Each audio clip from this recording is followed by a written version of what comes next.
Jannik, congratulations. Dominating performance. We'll go right to the questions. Your countrymen are getting very anxious here. In English, one question.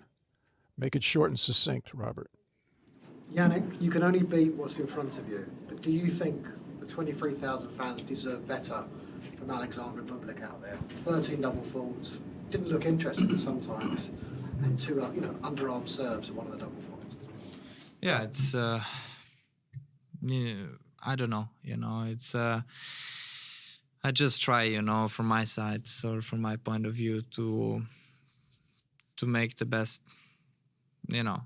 what I can, in that day. Sometimes, we have some days off, where certain things doesn't work.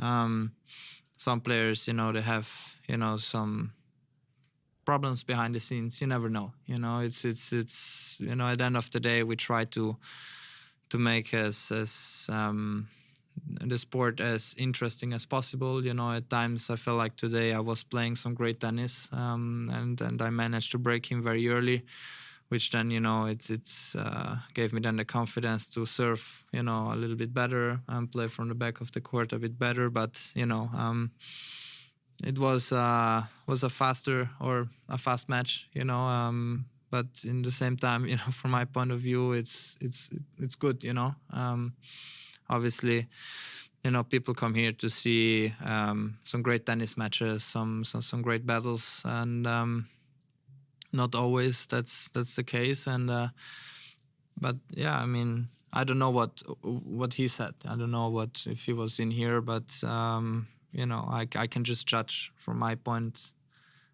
of view and how I managed to play, and it was a good performance from my side. Okay, Brian.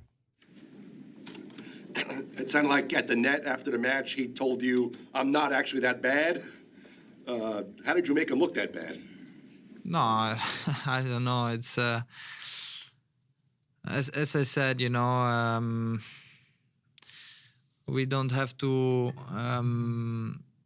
forget that he had a 5-set match and it finished very late. Against Tommy is a different player, and it can happen. This is the sport. Some days they are good and some days they're not good. And maybe I have a day where things don't work and I lose easy. You never know what's happening. It's very unpredictable, this sport. So,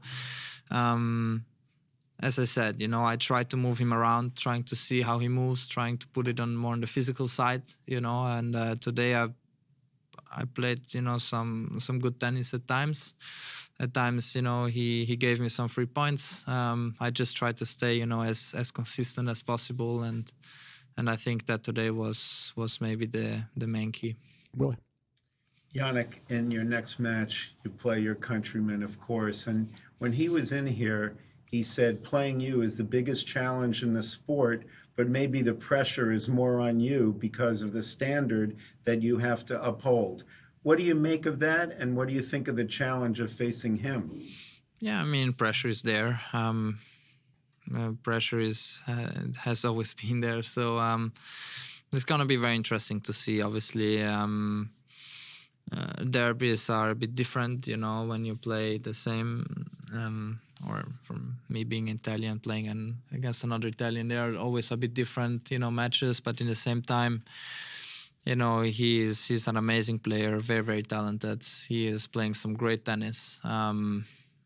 He has struggled a bit, during the season, but now he finds himself in an amazing form and shape. And the pressure is on me,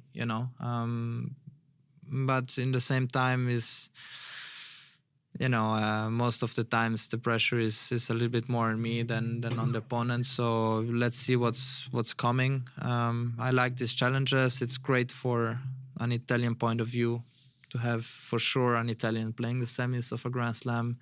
Now these things seem normal, but they're not normal. It's very difficult to get to these stages. Quarters, the occasion is getting bigger. The attention is getting bigger. The matches are bigger. So everything changes now on. So let's see.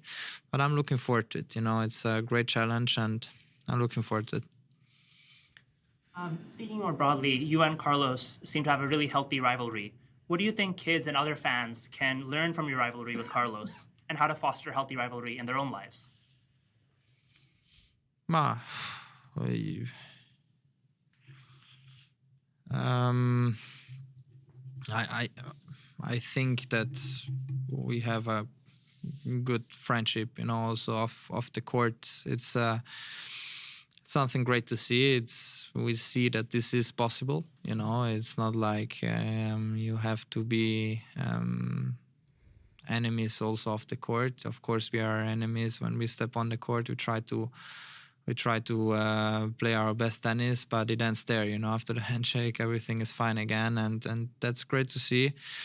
We have great teams around us. We have, also a normal life outside of tennis, which means he loves to play golf. I have my passions, and we in the same time we practice very hard. We have the team which supports us, who is very honest with us, and but I think many players are like this,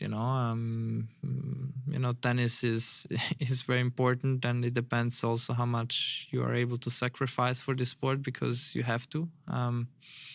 But yeah, I think it's nice just to be. One thing is to be a good tennis player, the other one is to be a good person, two different things, and I think we have, kind of both a little bit, so it's good. Okay, we have time for two more in English. Lucas and Matt. Hi, Jannik. Well played tonight. I wanted to ask about an event that you did last year with Alfie Hewitt at the Miami Open, the wheelchair tennis demonstration. I'm just curious how that came to be and how important those events are to, enhance the appreciation of wheelchair and awareness of wheelchair tennis.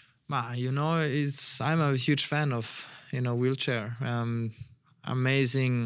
Amazing athletes. It's unbelievable, and how they are behind the scenes, you cannot know, but they are super kind, and it's amazing to see. And I was very lucky and honored that I could try wheelchair tennis for a small amount of time, when I was there with him in Miami, and it was great. It shows how difficult this is, and it's amazing what they can do with their bodies, because it's for us, it's all normal, but it's not. It's amazing what they can do, and yeah. I hope in this sport, wheelchair gets as big as it can, because I feel like, to watch matches like this, it's very nice. I watched some matches in Australia a couple of years ago. It's amazing, so I'm a big supporter of them. Okay, last question on the right, Matt. Jannik, you mentioned in your on-court interview about how good it was to play at night, and I just wondered, is that just because it was your first night match this year on Ash and there's the whole energy of the nighttime crowd, or was it more to do with conditions and what it offered your game playing instead of in the day? In any case, it's always special to go on Ash to play, and night matches, they are a bit different because there is a bit more attention. I feel like, it's a different vibe, also around the court, and it's very loud, so it's also different to play. So it was the first time for me this year, and it was nice. You have obviously the good and the bad if you play in the evening. It is very special, and you feel very privileged to step on court in a night time on the biggest court we have, and yeah, so conditions today, it was a bit warmer, when it's a bit colder in the evening, it's again very different to play, so yeah, that's it.